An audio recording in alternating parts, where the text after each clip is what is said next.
welcome back to another episode of the Good Enough Gaming Podcast. As always, I'm joined by Trevor, Daryl, and Jordan. Howdy.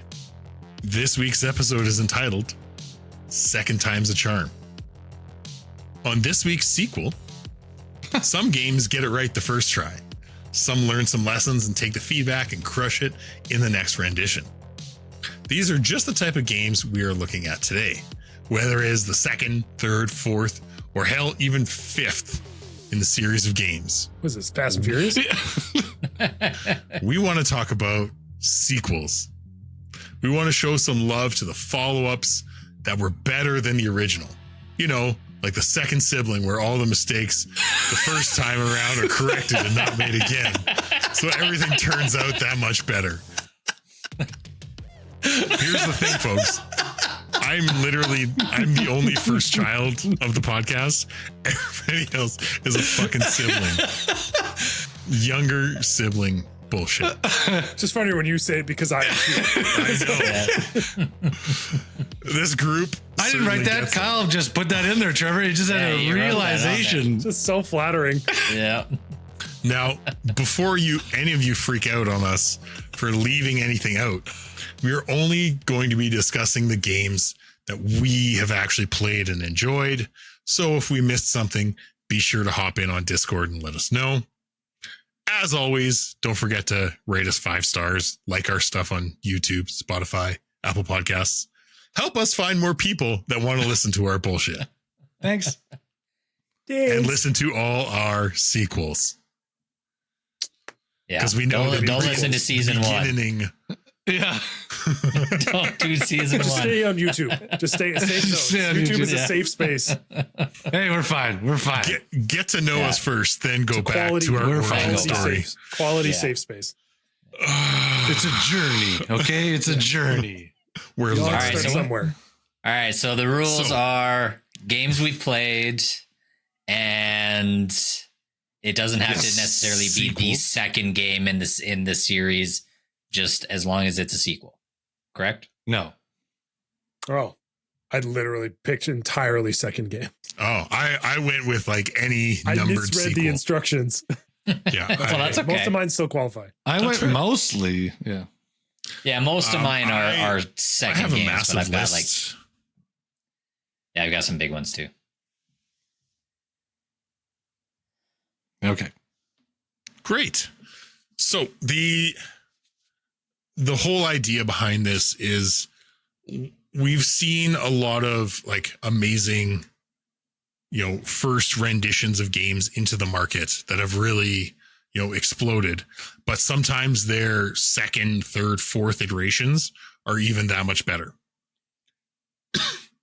We're learning. One of the very first examples. Yeah, they've learned, they improved.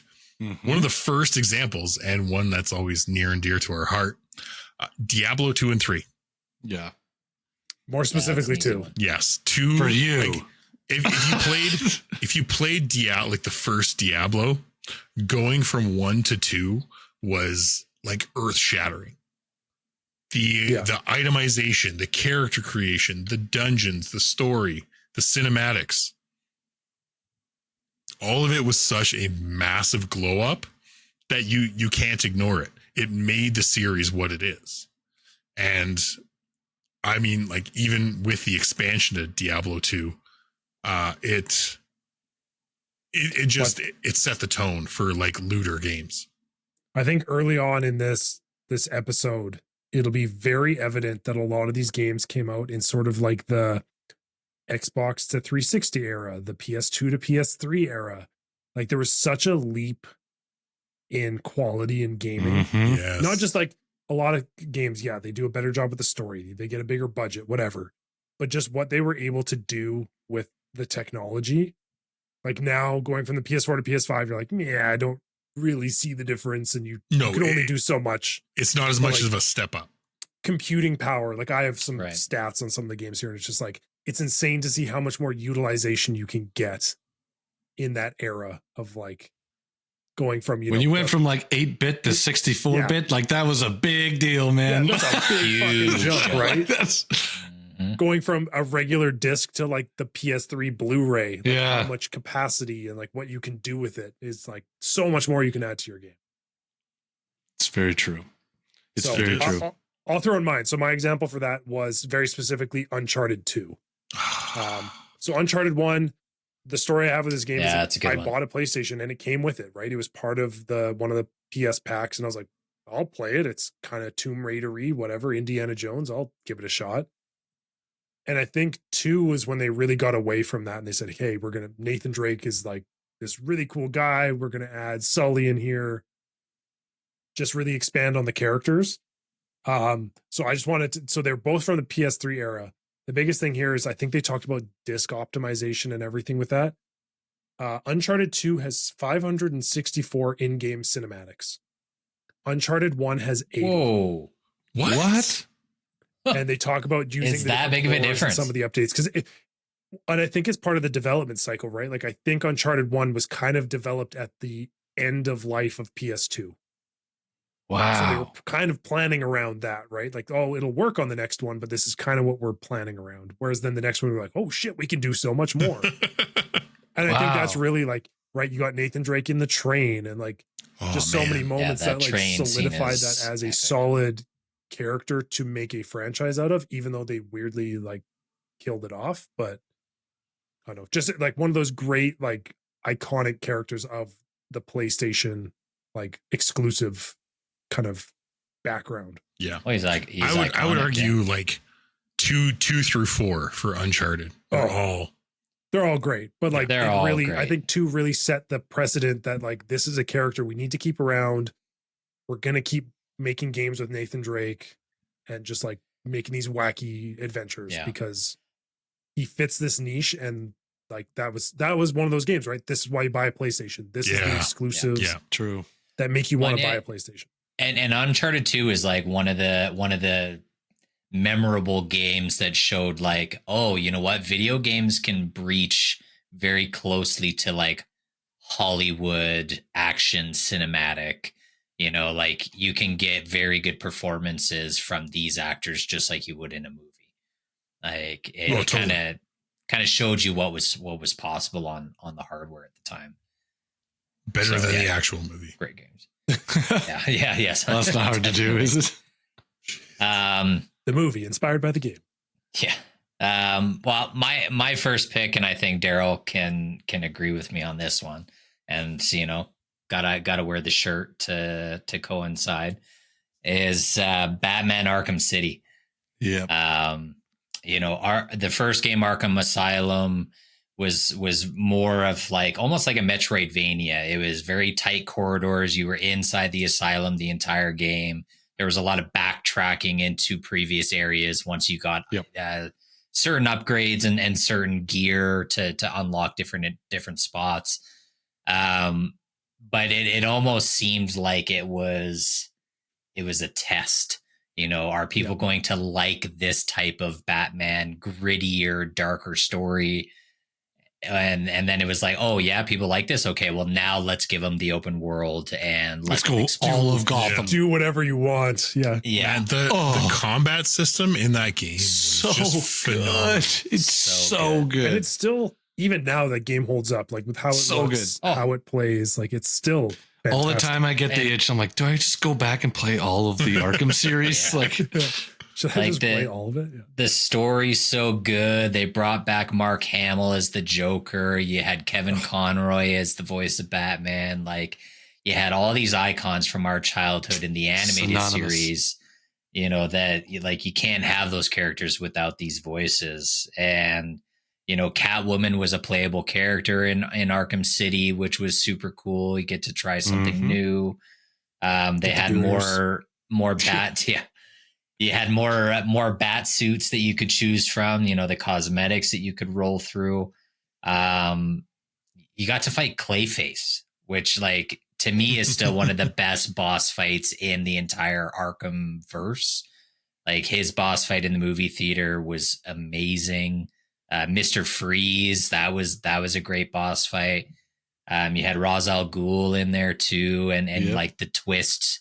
You know, the twist with him and Hugo Strange kind of throughout the story. Like, man, yeah, just everything was great. Was that also coming out in line with like the Nolan Dark Knight series? Like, was that was part of that same gap? It's the same window. Pretty close. Like timeline. Yeah. It was definitely like at the height of the Bat craze. Like, you know, the movies were great. The comics were great. The games were great. Like, it all just kind of hit at the same time. It's like when we talk about the peak, like early Fast and Furious, where like everyone was painting their rims dumb colors on their piece of shit. Like Need for Speed Underground isn't and Need for Speed hit, and like they just like it was just this like perfect like moment. Midnight Club and like all of those. I don't like without the without the Fast and Furious movie, those games aren't even as like widely they don't have sought out. No, because like you get Need for Speed Underground. Like, is everyone going to be gunning for the Skyline before Fast and Furious? No, I don't. It's a popular car, but at the same time, I don't have money to go buy even a like Civic Type R and like do some fun shit to it. Like, I don't have the money for that. Exactly. Well, since we're already talking about it, this was on my list anyways. Was Need for Speed? Yes, Need for Speed Underground 2 is this is the perfect segue. Is like, so Underground 1 had all of the right pieces to like tune your car, like a good amount to kind of bridge in and be like, is this going to be worth our time to invest in getting the copyright, trademark stuff for all of these vehicles, for these body kits, for these car part companies? Like, is this going to be a good move? Let's like kind of start with a reasonable amount of vehicles and go for it. And the people ate that shit up. Like, they fucking loved it. And then they're like, okay, let's juice it up a little bit. Let's like run it back. Yeah. Let's do it again. Let's make a city that you can drive through. Let's put SUVs in it. Let's have custom stereo systems and like sick. Yeah, like all of this stuff. So like, good. not only do you have to worry about how fast your vehicle is, but you have to worry about like how much street cred you have for how cool it looks and like all the pieces on it and mods and stuff. And I was like, yo, this is so sick. How much like modified cars took up like the public realm, like, the zeitgeist of things, right? Where you're just like you're saying, like you've got like Pimp My Ride, you've got Need for Speed, you've got like all those things, and it's just like it was so all perfect. at the same time. Yeah. Oh, that game is great, and like the soundtrack is fucking peak. Like, there's so many bangers off of that soundtrack, and like even just the sounds of the vehicles in game. Like, sound design has obviously come a long way since Underground 2, but like even at that point, like to me, it was Gran Turismo was kind of like, that was still peak accuracy for how cars would look and sound. But Need for Speed Underground 2 came pretty fucking close as far as like having the sound of what Underground. And you got to hear Brooke Shields talk, which is also great. Also not a bad thing. Narrator. Yeah. They got to bring that back. ASAP Rocky. I think we need more modern. A modern Underground would be so great just for like the turbo noises that they would probably add into the game, like stew. Yeah. Okay, so on that same cultural note of sort of like mirroring what's happening in real life with movies and whatnot, NBA Street Volume 2. Yeah, it was like that's a whole also a banger genre that needs to make. I know, but but given the time that it came out, where like there's a reason this game keeps popping up on our podcast. You almost got copyright striked on that one. That was your fault. Oh, sorry. The relevance to like when we were growing up and street ball was huge with like one mixtape. You got a fucking VHS tape, kids. So that's a tape you have to rewind. Be kind, please rewind. Yeah. You got a tape with your shoes that was the mixtape from them playing street ball and doing all this like the Professor Escalade. I still remember Sport Check was a free gift with purchase. If you bought a pair of basketball shoes at Sport Check, you got a VHS copy of And One mixtape with your shoes. That shit was great. Love that. Yeah, and everyone wanted to do it.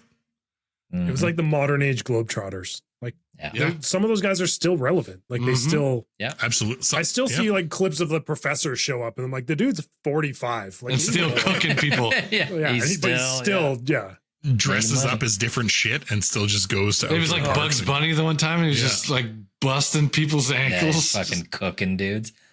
Yeah, honestly, I funny enough, I just saw a reel on Instagram the other day about the narrator and the play-by-play guy for NBA Street Volume 2. Okay. And he was just talking about how they basically had him come in and read one page of lines of things that they wanted him to say while the game was going. And then he was like, can I just ad lib and like just make shit up? And they were like, sure, go for it. And so be real. Yeah, he recorded 5 days straight, 8+ hours of just ad lib. And that's what the majority of that made it into the game. So like he was so good, so much better. I can only imagine it was just like the nerdiest people making this video game that they're like kind of like basketball, but aren't really like in the culture of basketball. And just like getting that mix in of someone being like, oh no, like I know what I'm talking about. Like, like because he wasn't he like regularly doing stuff at Rucker Park, like what, like like I think like doing announcing and stuff, and play-by-play guys there too. Yeah. So like there, my favorite part would be when you hit that certain part in your career mode, because I had like 4 or 5 characters in that game. And he gives you a nickname based off of like what your player does. So that was such a thing. It's so awesome. He's like, I'm gonna call this guy the UFO because everything he does is out of this world. Just for, like if there are any youths listening to this episode right now, and maybe some people who aren't sports people, Rucker Park was such a thing back in the day. That instead of us hearing about like what Bronny's doing in Summer League in the NBA players would take time and fly to go to Rucker Park to go show up people in New York in street ball so that they could get their Rucker Park name. That was such a badge of honor. And it was so important that guys I always respected Kobe for doing that. I still remember Kobe. Kobe going, man. I think Durant is that how he got the Black Mamba name? I don't know if that's where he got it, but it very well could have been. It's definitely part of it, because like, like that guy absolutely tore up the court there. Like, but like that was a rite of passage. Even NBA guys who were like, well, I didn't grow up here, and they're like, well, you got to come, you got to go, or else you Kevin don't Garnett, right? you got to earn your name. Give yourself your own nickname, right? So that's.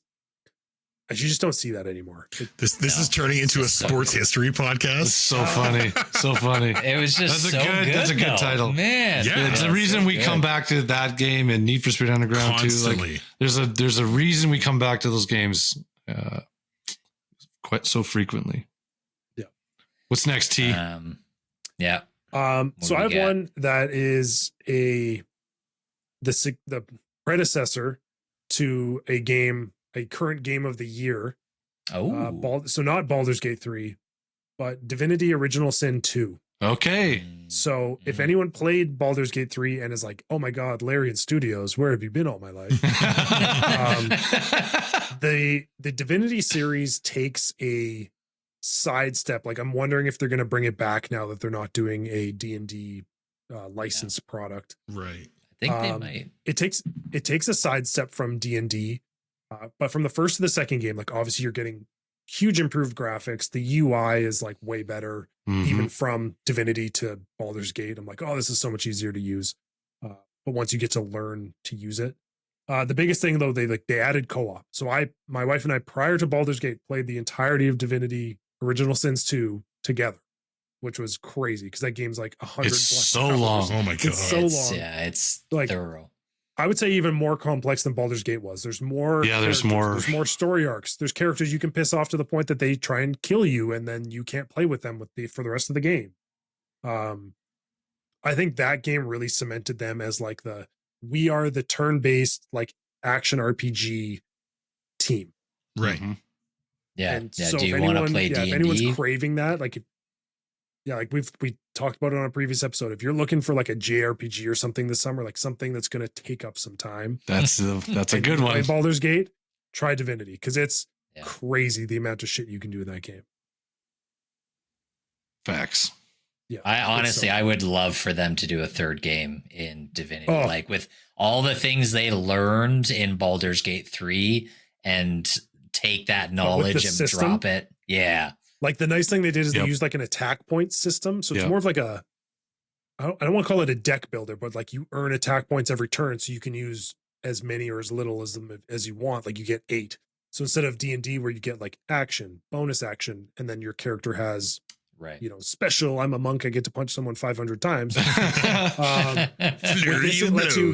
It just lets you strategize a bit differently of what you can do every turn versus like, oh my God, I'm out of mana and I don't have an action. I only get to use this 3 times before I rest, blah, blah, blah. So there's like a couple things that they twisted that kind of make D&D a little bit more like accessible. Mm-hmm. Gotcha. Right. Although the game itself is kind of hard on the surface, but like the characters and like kind of the offshoots of what are traditional D&D classes are really cool. Yeah. Sick. That's a great pick. Divinity Original Sin 2. So good.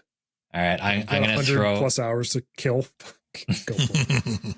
I'm gonna throw it way back. I've got a couple actually that are old ones, and this one's gonna be a bit divisive. But I'm gonna stick to my guns. Marvel Ultimate Alliance 2. Oh, it's a great game. Now, I know that there's flutters out there in the universe where people complain and think the first game's better. I think the second game is phenomenal. I think it's better than the first. I love that they adapted the Civil War storyline into that game. Mm-hmm. For me as a kid, like that was my first experience and like exposure to Civil War in the Marvel universe. So like I thought that was just fucking incredible. They introduced the fusion attacks as well between different characters, which is so sick. I was gonna say that's the defining feature with the shield. Mm-hmm. So like that, figuring those out, and like back in the day when things weren't spoiled by social media, like stumbling across these different fusion abilities, like it just blew your mind. Whereas like, oh fuck, did I just do that? Like, I feel like you could actually do the fastball special with Colossus and Wolverine. You could. Did you know? So I just had to look this up. Did you know that there were system exclusive characters in Marvel Alliance 2? No. So PS2, PSP, and Wii were together. The DS has its own version with characters. And then you've got PS3, Xbox 360, PS4, like the future ones, like must have been like the like any of the remakes. And then there was like pre-order bonoses. So based on some of those, you could only play certain characters on certain consoles. Oh my God. I didn't. That's crazy. And neither did I. I just had to look that. I was like, that's nuts. But that was such a good game. Like I know such a good game. Oh. Like I distinctly have childhood memories of us renting that and like playing the shit out of it for a full weekend. Oh, my buddy Jamie brought it over. We that game. We played it for an entire weekend. Yeah, the story and it kind of fit into some of those like older like Baldur's Gate or Champions of Norath. Like it kind of fit into some of those other isometric style. Yeah, more like fantasy the top games, down. but it was like this is the Marvel version of it. Yeah. Well, and it was just great to be able to. Oh, 3 was. Yeah, 3 was not good. And being a Switch exclusive was a terrible choice on that one as well. But it just wasn't as good. Yeah, I do hope that the failure of 3 isn't enough to like shut down that franchise. Like I would love to see a 4th game come out and be multi-platform. Well, I think they tried that, Jordan. Did they not try the new Avengers game that just fucking crashed and burned? No, that's fucking different. That's a different animal altogether. Are you sure about that? Yeah, I am sure about that. Because the Avengers game was more of like an action adventure, over the shoulder view. Like at least Marvel Ultimate Alliance was still the isometric. That's modern RPG. That's what I'm saying. I'm wondering if they tried to be like, well, we'll twist it and make it more modern accessible. I refuse to accept this. Do another one, but well, I mean, Midnight Suns was closer to that than true. Yeah, I agree. And honestly, the other travesty, the last thing I'm going to say on it, the travesty is the fact that Marvel Ultimate Alliance 1 and 2 are trapped on old hardware. Like, you can't buy those games on Steam because Activision owns them and refuses to fucking let people play their old stuff. Bastards. Like, makes no sense. Those games need to be dropped on Steam. Yeah. Give me the original game. I don't need fucking updates to it. Just let me pay $15 and play it, man. Like, that's got to happen. Let me in. Daryl, did you want to round us out before we take a break? Yeah, let's do it. So not truly a second, but I think a nice shift in relevance of story for me is Final Fantasy IV. So 1 and 2 are very similar, how they look, how they play, kind of like the world you traverse and the progression style. 3 opens up like an entire class system, like change with the Onion Knight and everything, and allows you to like make your characters kind of whatever you want them to be. I have a question. Yeah. Final Fantasy is very confusing. Okay. It is. This is Final Fantasy IV, but it was originally Final Fantasy II? Yeah, it depends where it released. Cecil. Yeah, Cecil is the main character. Cecil is the main character? Okay, yes. I just want to clarify because that's early Final Fantasies are confusing as shit. Yes. Makes no sense. But Cecil is the main character, and this is also like one of the most like beloved characters in Final Fantasy with the introduction of Kain, who is like the first ever Dragoon warrior of Final Fantasy. Ooh. And Daryl's excited. Yeah. Honestly, this is where they took there's some good components of like the Warrior of Light and stuff from the first one. Number 2 and 3 had good stories, like overall, but 4 was where you started to really get invested in the characters. And you were like, I'm putting these people in my party, not because of what their class is, or like, this is like the nice compound or whatever. I'm putting these people in my party because this is who I like as characters in the game. Those characters, the Pokemonification of like, this is my team, whether they're good or bad. Exactly. I like them. Exactly. Right. And so that's kind of the shift for me. And I was like, okay, they've dialed in the gameplay. They understand that now. Now they've invested in the story, and it was like to me, it was a huge leap in storytelling, and the villain and that whole story is gripping from start to finish. It is so good. And if you want to play it, it was also on PSP, but question. Jordan has is Final Fantasy. I have such a gap in Final Fantasy knowledge. Is Final Fantasy IV like it's a standalone story? You don't need to play. That's right. You don't need to play anything else. The other ones. Okay. Yeah. Gotcha. Yeah. It is its own thing. The early ones were pretty good for that, at least. But I highly recommend, and I think that's what leads to the success of Final Fantasy VI, Final Fantasy 7, 8, like 9, 10, like all those things. Because now they started to put a lot more importance on story. So to me, Final Fantasy IV is an amazing jump. Great sequel. I like that because I don't hear many people talk about Final Fantasy IV as like, this is a huge kind of monumental thing. So it's nice to hear somebody talk about that shit. Yeah. It's good. Hey, cool. Final Fantasy, like for me, Final Fantasy 7 will be the best one ever. I'm debating the 1 through 6 pixel remaster stuff. Like it's honestly worth it. I think I want to play through those. The first, like you get an appreciation for the games and all of the innovation by playing the old ones. Like I have played all of them, but like haven't finished everything. And there are some I need to go back and give it the final go. Like, yeah. Like you and I played Strangers of Paradise, so I have this much knowledge into like the Warrior of Light from the first game. Yeah, it kind of ties into that. Well, that's like cool, and that's a prequel to it, and like I mean, the Warrior of Light for Final Fantasy 1. Since you played Strangers of Paradise, you'll understand more of the I guess missing gaps in the story from the first one. Yeah, but true. Well, it's pretty easy to follow overall.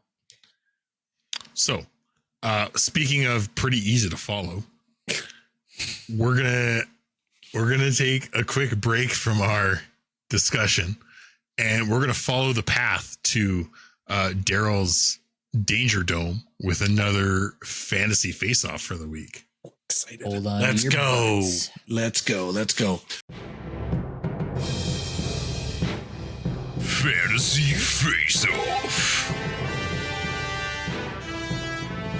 Fight. All right. So going with the theme of today, and for those that are new to the show, welcome to the Danger Dome. This is where I pit two characters or a multitude of characters or whatever I want against each other in a fight to the death. And the guys here kind of decide who will win or lose. This week, I went with it. I was like, okay, I wrote in a funny joke about siblings into the intro. So I thought, let's have a team versus team of siblings. And the siblings are fighting against each other. And it is a mixture. So it's not like the oldest on one team and the youngest on the other. It is going to be a mixture of the two.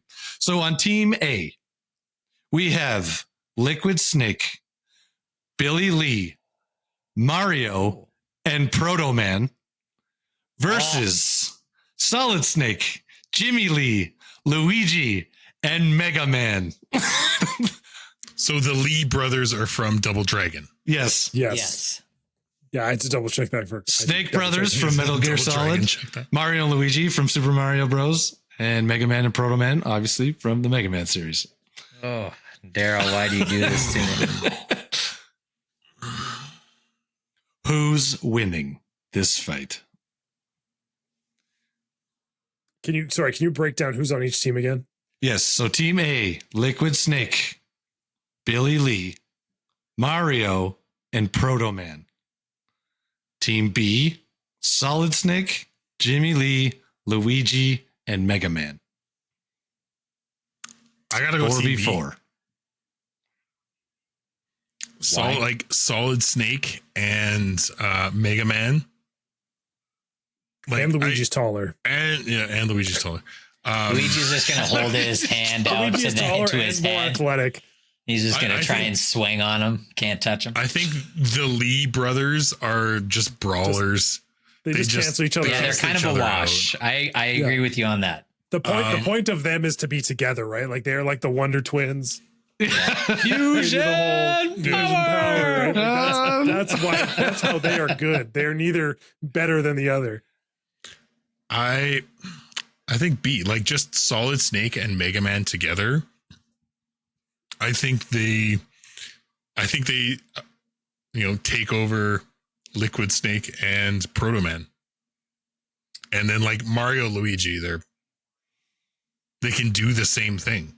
I mean, Mario's just more popular. I hate to say it, but I think I agree with Kyle on this one. Wow, clean sweep. I'm right there with you. This is a sweep. Yeah, I'm right there. Yeah, Mega Man, time and time again. I love Proto Man. He is an underrated character, but he gets his ass fucking whooped by Mega Man constantly. Constantly. And and then Solid Snake is like he is the Snake. You know, say what you will. I prefer Solid Snakes over Liquid Snakes, at least. Those are hot snakes. Hot snakes. Yeah, we don't need hot snakes on the show. No hot. They're both better than gaseous snakes. Yeah. Explosive snake. Yeah, I think the X factor here is Luigi, because in the games he jumps higher, he's taller, he's not afraid of haunted mansions like Mario is. Yeah, like exactly. He's not distracted by girls all the time. He's focused. He's focused. Luigi's a pimp. I think Luigi brings it home here. Never forget.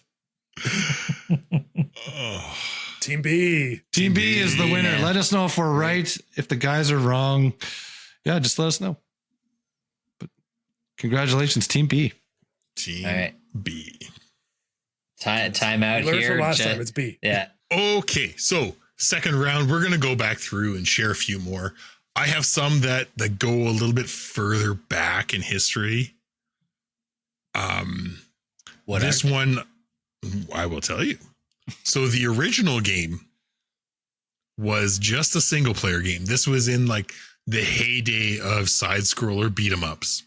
Oh, I thought you were going somewhere else. Sorry. No. Going a different direction here. Now I'm confused. The first game was known as Maximum Carnage.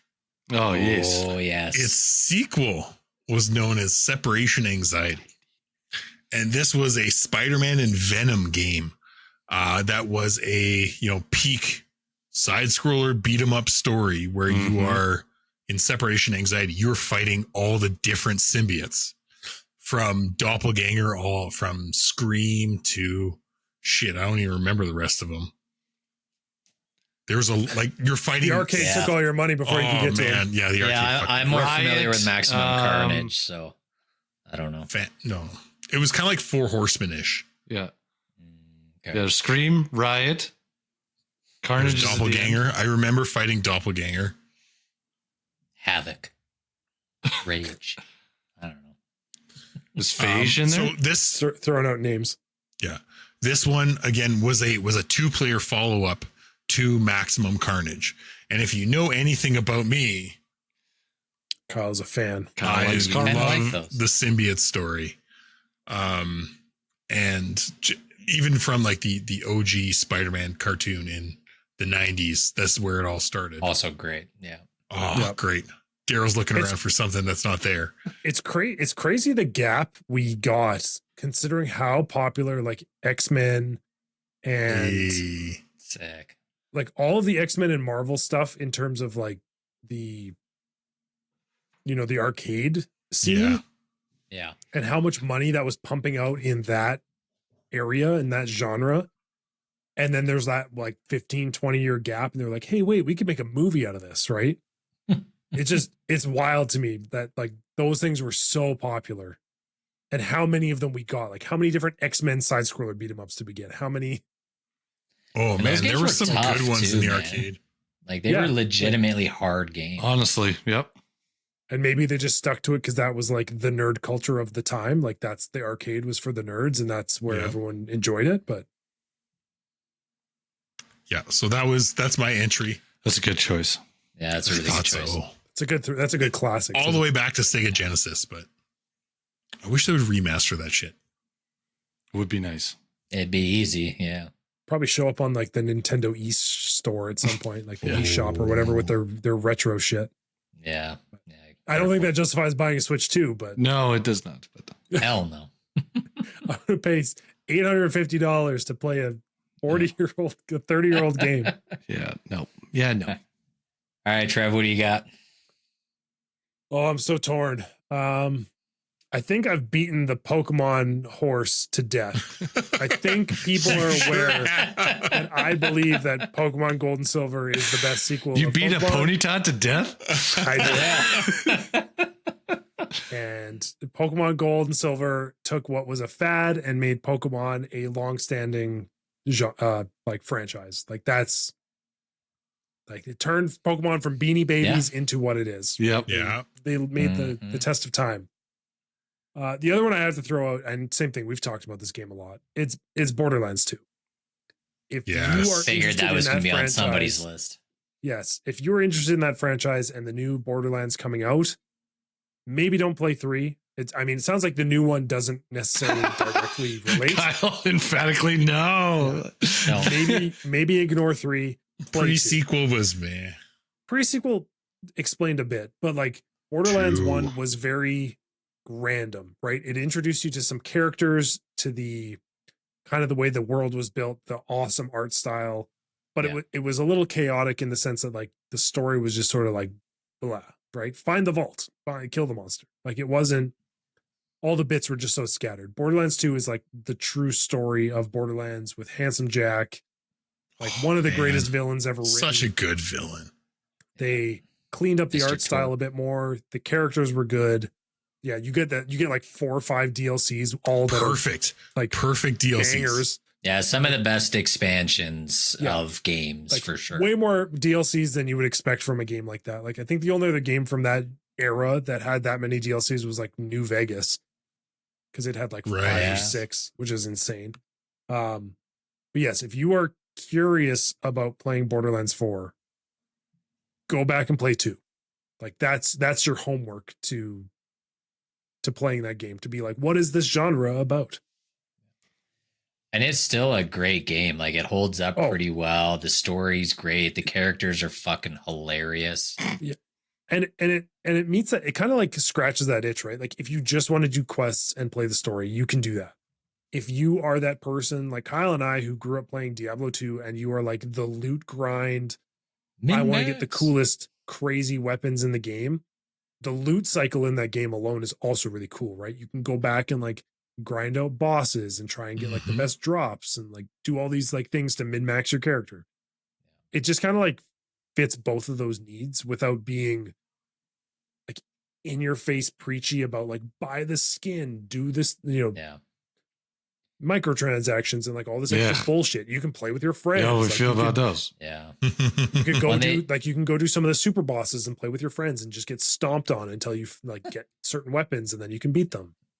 When they do a really good job too, like, even though that game is a first person shooter, there's so many different mechanics and character abilities and weapon types that if you're not necessarily a great first person shooter, and that's not really your genre, like, there's somebody in that game that you can play as that's going to fit your play style. If you're more of like a melee base, or you like using explosives and like throwable stuff, like, it really bridges the gap for people that don't necessarily like shooters a lot. Yeah, this isn't aim labs like Counter-Strike. You're not being judged on your aim all the time. This isn't Call of Duty. It's way more RPG. Like, you can take a ton of damage. Half the guns don't even shoot in a straight line. No. Half of them you got to throw to reload, and they explode. Like, you're just they yell at you. That's so funny. Yeah, I love Borderlands, man. Such a soft spot for that series. Sweet. All right. Well, I'll throw in one here. I'm gonna kind of cheat and do what Trevor did. I have beat the dead horse that is Mega Man X many times on this podcast, and by God, we need a proper sequel to that series. But one that stands the test of time, and I replay once every couple years, is Zelda: A Link to the Past. From the Super Nintendo. That was. See, we don't just hate on Zelda here, okay? We're giving some love, all right? Okay, we like good Zelda games. We like good Zelda games that are actually Zelda games. Yeah, like, I think that was the third one in the series, and that was when they made the jump from the NES to the Super Nintendo. So you got the 16-bit graphics and the bright, vibrant colors of the 90s era.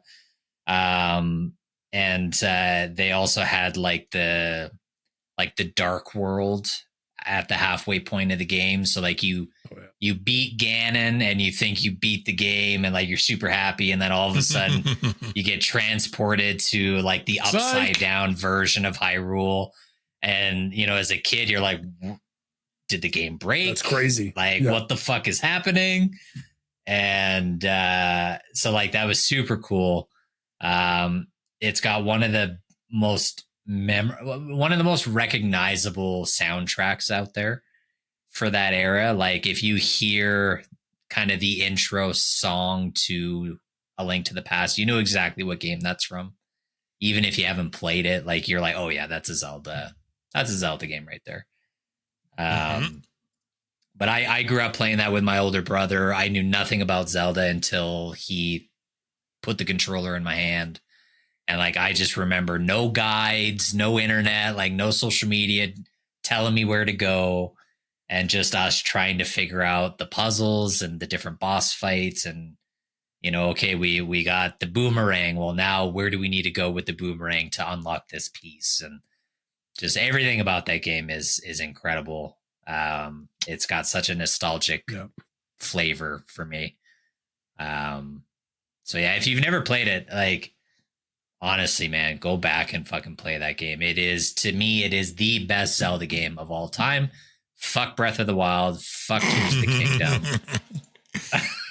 We will throw shade at those. Overrated. We will throw shade at those forever. Yeah, Link to the Past is the best Zelda game, in my opinion, and go back and play it. That's my pick. All right. Nice. Yeah, well, we're talking about beating dead horses. I'm not exactly going to go into my Mortal Kombat threshold here. Daryl loves Mortal Kombat. Yeah, like just quickly touching, like I think Trilogy and Mortal Kombat 11 are kind of like the best of all of them. I think that there was like lots of learning in there throughout, but I digress. I don't want to talk about the same thing all the time. I wanted to move on. I do want to cycle back to something we have discussed before, but like it doesn't always get its flowers. And going back to Blizzard at the very beginning of the episode with Kyle, I want to bring up that I think the jump from Warcraft 1 and 2 to Warcraft 3 is a humongous jump. And those just came back up on Game Pass. Yeah. That's like the remakes, which I think they kind of ruined. They notoriously destroyed them, I think. I think, yeah. Oh. But Warcraft 3 was such a monumental jump in what that game was at that time to going to that title, and just again breadth of story and playability and unit types and just the graphic influx. It changes the whole demeanor of what you were doing. It just went from like very rudimentary, just green space with some trees and stuff, to like so much more dynamic of a play. And yeah, like, I don't know, that took my whole day by storm when that came out. Like adding the heroes and like, the heroes was such a cool thing they added. Hero skills and all that stuff. Like, they really expanded like on what art, like Age of Empires and what RTS was, being so kind of generic. Mm-hmm. And being very similar, just like pick your flavor, right? What kind of RTS do you like? Do you like medieval RTS, or do you like space RTS with StarCraft, or do you like fantasy, sci-fi, fantasy RTS, right? Yeah, that I think broke the mold. I mean, I think that's the reason why they actually made StarCraft 2. Yes, was because they were like, oh shit, this is like, look at what we can do with it. And look at the response, it gave recognizable characters. Well, let's be serious, like Warcraft 3 gave us League of Legends and like Dota. Yep.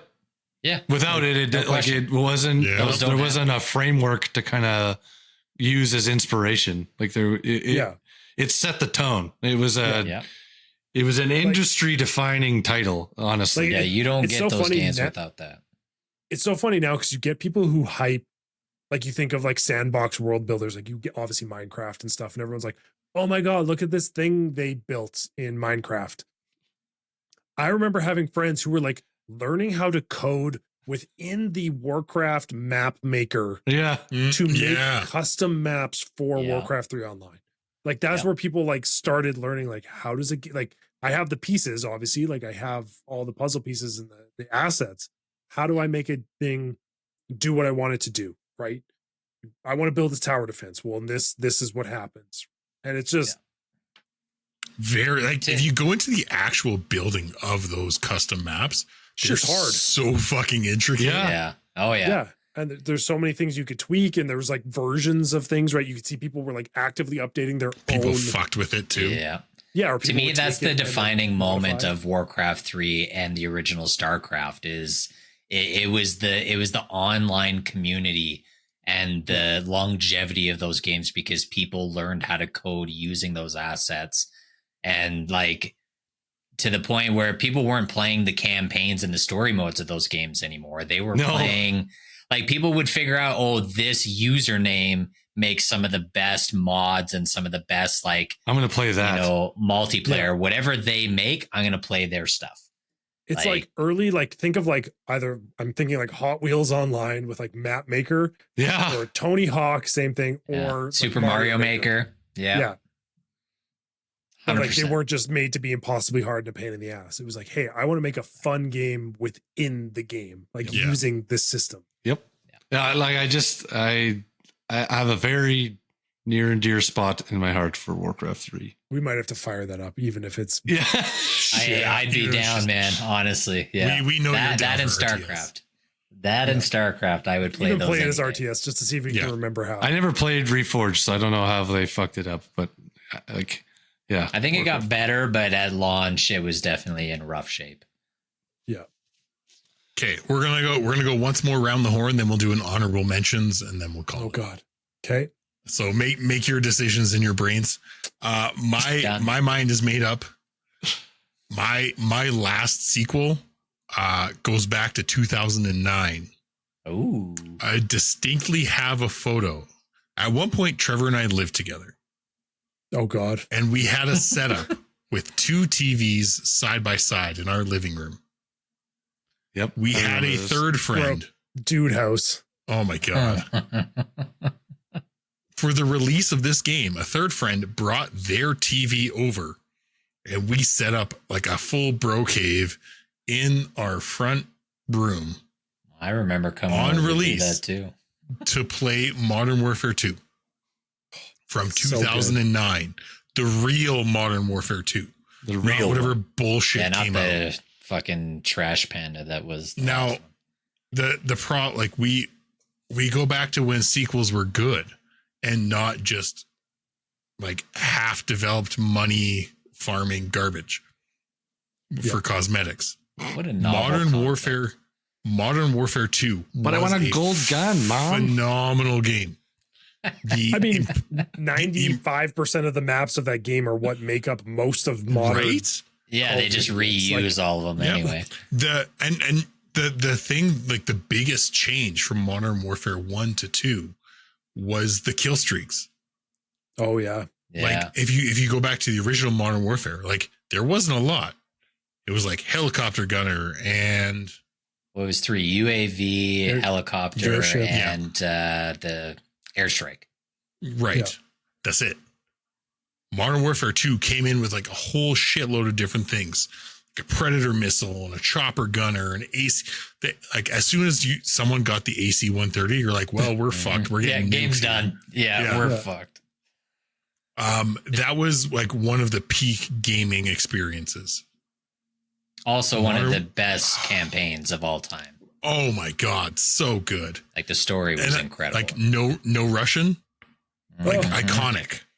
I remember news, like news stations were doing stories on that game because of how divisive it was that you were. Look at how fucked up this is. Yeah. I'm going to walk into an airport and just offload my ammunition on this crowd. Like people were fucking fired up about that. Different time. So Modern Warfare 2 is my last pick. That's a great pick. I thought so. 2009 Modern Warfare 2. It's pretty good.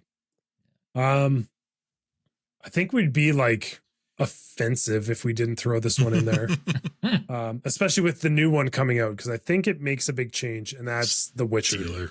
I was wondering if somebody was going to have that on their list. I, for some reason, picked up Witcher 1, like, because it had cool box art one time, like at EB Games, like literally bought like the disc back in the day. Back when that was a thing. And that game was like pretty big and crazy and like, pretty like revolutionary for the time. It just like wasn't a major producer, so people didn't really see it. Witcher 2, same thing, started to build the hype, but still wasn't like really in the, the main media of like gaming. Witcher 3 like blew that shit out of the water. By far one of the best RPG games, like multiple endings, one of the best DLCs ever made for a game. Ever. Oh yeah. I'm really curious to see how that transitions into Witcher 4. Like CD Projekt Red has, like, same with Cyberpunk, right? They've always been ones to be like to push the boundary.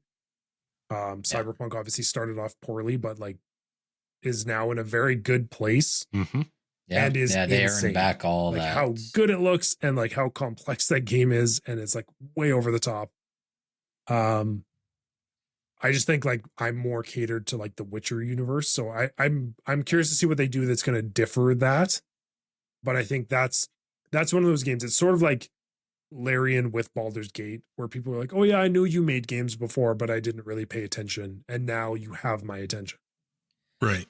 Yes, yeah. CD Projekt Red in that franchise was always known for story and character development, but the gameplay was always like the one thing lacking. And the jump from The Witcher 2 to The Witcher 3, like to Trevor's point, as far as accessibility to kind of the larger market of gamers and to make it more accessible, but then also just making the combat more fluid and more engaging. Like it wasn't quite Witcher 1 as was rough. and like Witcher 1 and Witcher 2 do not hold up well gameplay wise. The stories are great, but the gameplay is very hard to go back to. But like The Witcher 3 kind of transitioning almost to like a Batman Arkham type combat, where it was like you have a dodge, you have a block, and you have like a heavy attack and a light attack. Like it was very easy to jump in, but there was a lot of intricacy to the combat, and like you could, concoct potions that would be good against particular monsters. So confusing with the early Witchers. They're like, here's 1,000 potions, and they like help you but poison you. And there's just so many like factors that people hadn't done in games before. But they're like, this is going to make you see at night, but also like you're like half drunk, and if you drink too many potions, you're going to die. Yeah, you just die. The fuck did I just drink? Or like Witcher 1 was huge on the whole like steel sword for people, silver sword for like beasts and like demons type thing. And like if you fuck that up, like the whole thing, you're just fumbling trying to pick up the right sword so that you're doing more than like 1 damage. Yeah. Love that game. Witcher 3 was great. One of the best open worlds, feels lived in. There's so many secrets if you go off the beaten path. Like you'll stumble across some of the most surprisingly memorable quests. Huge and confusing at the same time. Like yeah, there's definitely some gripes. There are some gripes with that game, but overall, generally very amazing. Good. Yeah, Nice. All right, well, my last one is going to have to pivot because I also had The Witcher 3 on my list. Thank you, Trevor. But I think this is another game similar to Kyle's. I think we would be regrettable if we didn't mention it, and that is Halo 2. Yay! Yeah. I think Halo 2 is such a large part of all of our childhoods because that was kind of the start of multiplayer LAN parties and first person shooters and rocket launchers only, with your 4 buddies, like playing a multiplayer round, no anything but rockets. And it had some of the best talking shit while my other friend played. I was not very good at the game, but I was real good at trash talking. So that checks out, Daryl. The mic would be plugged into his controller and I'd just be talking shit the whole time. Some of the best maps like Beaver Creek and Coagulation, like just iconic maps that you would recognize images of today. From the first game to the second game, they introduced dual wielding weapons. Oh yeah. So like that was fucking cool, being able to dual wield. That you also had the Arbiter as a playable character in the second one. So like that was wild, having that switch in the story of being Master Chief, and now all of a sudden you're the enemy, and it's like that was revolutionary at the time. But yeah, I mean, honestly, I think Halo 2 to me is like, that is the start of online multiplayer. Especially for Xbox, that was like the ticket. Yeah. Oh yeah. Yeah. Like I know there's other games that around the same time that had that sort of stuff, but yeah, to me, that game took over the zeitgeist of like, if you were playing first person shooters with buddies, it was Halo. Halo 2. Halo. It was one of the two. Those are your choices. Like that. Good word choice, by the way. It killed Quake. It killed, all those. Oh yeah. Unreal Tournament. Unreal. And like I think that was around the same time that like Red versus Blue started to become big too. Oh yeah. And so like everybody was watching Red versus Blue, and that blew up. And I love that show. I still rewatch that show all the time. I love that show. Yeah. So, yeah, Halo 2, man. One of the best sequels ever. That game's so fucking good. Nice. Daryl, round it out for the last round, and then we'll hit a quick honorable mention. Yep, I'm gonna bring it in here. This is not gonna be a surprise to anyone. This is the game that I think I have played the most of any console game ever, and that is Injustice 2. Oh, yeah, there it is. Yeah, I felt like that game was made for me. So, honestly, a pretty, not like stark improvement, but a definite improvement from Injustice 1 to Injustice 2, just in terms of how fluid everything was, how controlled everything was, the combat style, the character choices, the customization, the loot pool, all the things that you want in a game, in a fighting game, to make it have longevity and not just be done in the first 20 hours of playing it. It had all of it, and I loved every minute of it, and I would just grind to get the things that I wanted. But it was so fun. The supers that you could do with the characters were all just really well done. And NetherRealm, I think, did a lot of justice to the characters and the game itself. And the story was awesome. So the story was amazing. Is that franchise coming back? It is. I hope so.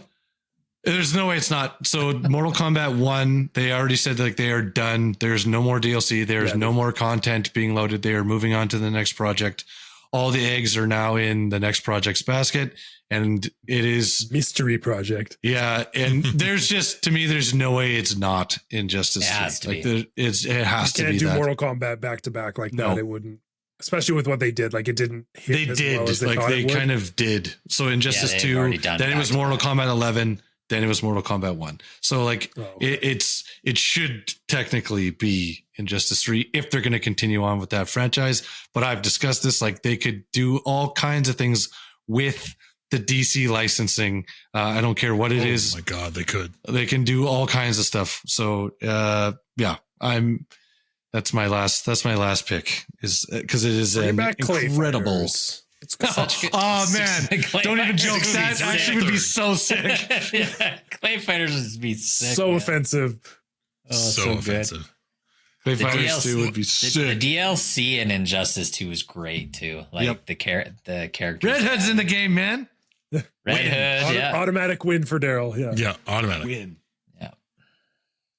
Okay, our last round's just going to be quick hitters. Rapid fire. No explanation. Nope. Oh, God. Tony Hawk, Pro Skater 2, 3, 4, with a new one coming out remakes this week. I'm so excited. Nailed it. Yep. Can't wait for the new ones. Yep. God of War 2. That was on my list. Kratos as an actual person and not just a side scroll fucking machine of death. Yep. Yep. That was on my list as well. Red Dead Redemption 2, still one of the best character arcs of start to finish of a guy. If you don't cry at the end of that game, you are dead inside. How many horses? You don't have feelings. How many horses die in Red Dead Redemption 2? Too many, Trevor. Too many. I will not let my wife play. Spider-Man 2. Some modern ones here. That's a goodie. Yeah. That's a goodie. All right, Kyle. Another one. Solid finish. Another round. I want another one. Okay, Jordan, go again. Assassin's Creed 2. I've talked about it before, but same thing. The first game was so small in scope, and then the second one just fucking expanded on everything. It was noted, but Baldur's Gate 3. Yeah. Yeah. That's, from 2 to 3, if you actually compare those two games, it's fucking insane. Yep. And I just want to throw out to the first ever kind of amazing sequel, and its due justice is the Super Mario Bros. Going from Mario Bros on Nintendo to Super Mario Bros on Super Nintendo was amazing. And then going to Super 100%. Mario World, holy shit. Yeah. Incredible. Trevor, any last thoughts? Portal 2. Playing with your buddies, solving puzzles, dealing with angry robots. Portals. Portals. Gladys being a sassy bitch. Yeah, that's a good one. Yeah. I think that about wraps it up. Otherwise, we're going to be here all night reminiscing about dope sequels. Lots of good sequels. There's so many good God, sequels. So many. So if you have a sequel that we missed that needs our attention, let us know. Hop in on Discord. You can find the links on our Instagram. Follow us on YouTube, Spotify, Apple Podcasts. Don't forget to... I would like to note we are aware that Mass Effect 2 exists. Yes, yeah. Yes. Yes, we are. Just none of us have played it. I've never played it, and I'm sorry. Chill out. Yes. Chill out. I'm sorry. Sorry, Rogan. Yeah. It's on my list. From us to you, I think that was good enough. Good enough. Good enough. Yeah, good enough. It's good. You know what? Better than good. Good enough. Good enough. Thanks for tuning in to this week's episode. Make sure you follow us on Instagram at GEG Podcast. Check out our website, goodenoughgaming.com, and write us an email about anything from our episodes or something you would like us to discuss in the future. You can also now join us on Discord on the Good Enough Gaming Discord server. We really appreciate you listening and hope you continue to join us on this epic adventure of discussing all things gaming and nerdy. Please subscribe to the Good Enough Gaming podcast on Spotify and Apple Podcasts or wherever else you listen to your podcasts, and rate us 5 stars so we can find more good enoughers in the process. Just remember, we might not be great, but we are good enough.